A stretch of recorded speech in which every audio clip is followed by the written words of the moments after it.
मित्रों नमस्कार। गीता सत्संग माला भाग 3 में आप सभी का स्वागत है। आइए स्क्रीन पर चलते हैं। मित्रों नमस्कार। आज गीता सत्संग माला भाग 3 में हम लोग प्रवेश करते हैं।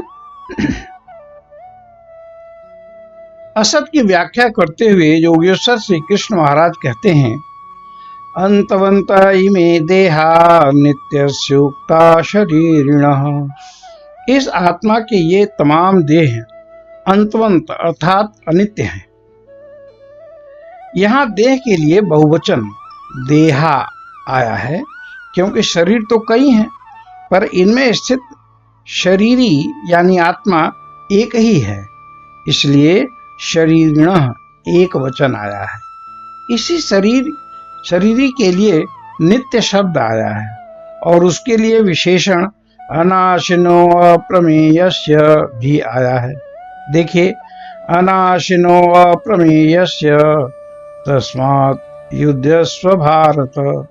आदेश है कि युद्ध करो, क्योंकि यह शरीर नाशवान है, अप्रमेय है। युद्ध करो इसलिए करो कि नाशवान जो वस्तु है उसके नाश हो जाने पर शोक क्यों? शरीरी जो मुख्य है उसको तो कोई क्षति पहुंचा ही नहीं सकता। पर अर्जुन पूर्व में कह चुके हैं कि मैं इनको मारना नहीं चाहता। यदि वे मुझे मार भी डालें तो मेरे लिए क्षेमकर होगा। अब इसका उत्तर योगेश्वर श्री कृष्ण ने दिया कि आत्मा को कोई मार ही नहीं सकता। यैनं वेत्ति हन्तारं यश्चैनं मन्यते हतम् उभौ तौ न विजानीतो नायं हन्ति न हन्यते। जो इसे मारने वाला समझते हैं या जो इसको मरा समझते हैं, वे दोनों ही नहीं जानते। यह आत्मा न किसी को मारता ही है न मरता ही है। तो फिर मारता कौन है और मरता कौन है, ये प्रश्न उठेगा। इसका समाधान है, मरने वाला स्थूल शरीर है, क्योंकि स्थूल शरीर से सूक्ष्म शरीर का अलग होना ही मरना है।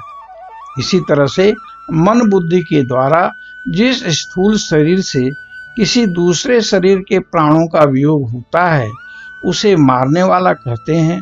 अतः मारने वाला भी शरीर है, आत्मा नहीं है। पर अज्ञानवश शरीर को ही आत्मा समझ लेने वाले आत्मा को मारने और मरने वाला मान लेते हैं। आत्मा का स्वरूप है कि न यह जन्मता है न मरता है। यह अजन्मा, सनातन, पुरातन है, शिव है, अशोच है, क्योंकि शरीर के मारे जाने पर भी ये नहीं मारा जाता।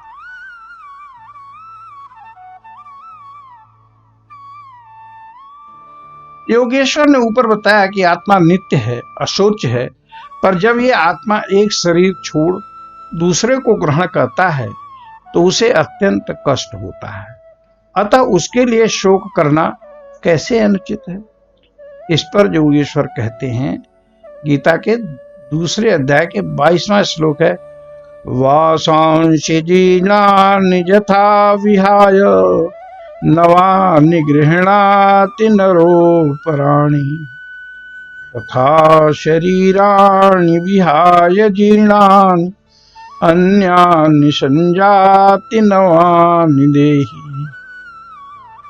जैसे पुराने वस्त्र को छोड़कर नए को धारण करने में किसी को कोई दुख नहीं होता, वैसे ही पुराने शरीर को छोड़ ये आत्मा दूसरी शरीर ग्रहण करता है। इसमें शोक का कोई स्थान नहीं।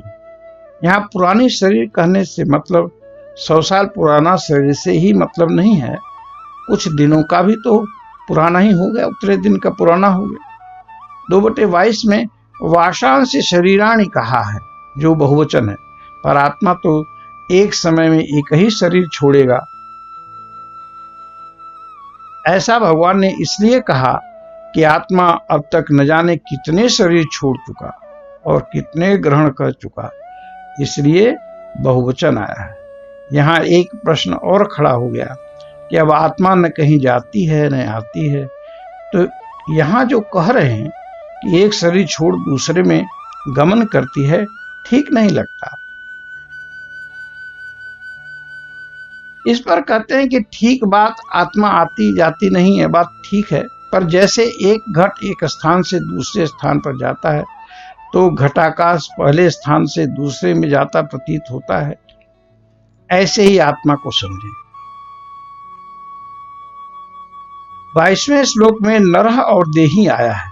नरह मनुष्य मात्र के लिए और देही समस्त भूत समुदाय के लिए प्रयोग किया गया है। ऐसा इसलिए कि एक वस्त्र छोड़ दूसरा तो मनुष्य ग्रहण करता है, अन्य जीव नहीं, पर एक शरीर से दूसरे में जाना सभी देहाभिमानियों के लिए होता है। इसलिए वस्त्रों के साथ नरह और शरीर के साथ देही का प्रयोग हुआ है।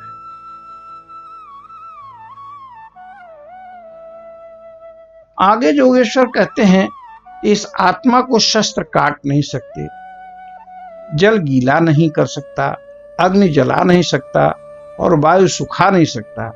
वे ऐसा इसलिए कह रहे हैं क्योंकि अर्जुन नाश की आशंका शस्त्रों से होना कह चुके हैं। इस पर कहते हैं कि शस्त्र उस आत्मा का कुछ नहीं बिगाड़ सकता, क्योंकि वह अछेद्य, अदाह्य, अक्लेद्य, अशोच्य है। यह नित्य, सर्वव्यापी, अचल और स्थिर रहने वाला और सनातन है। अछेद्य आदि से वे आत्मा के नित्यत्व, अविनाशित्व प्रतिपादित कर रहे हैं। यह आत्मा अचिंत, अव्यक्त और अविकारी है, इसलिए तुम्हें सोच नहीं करना चाहिए।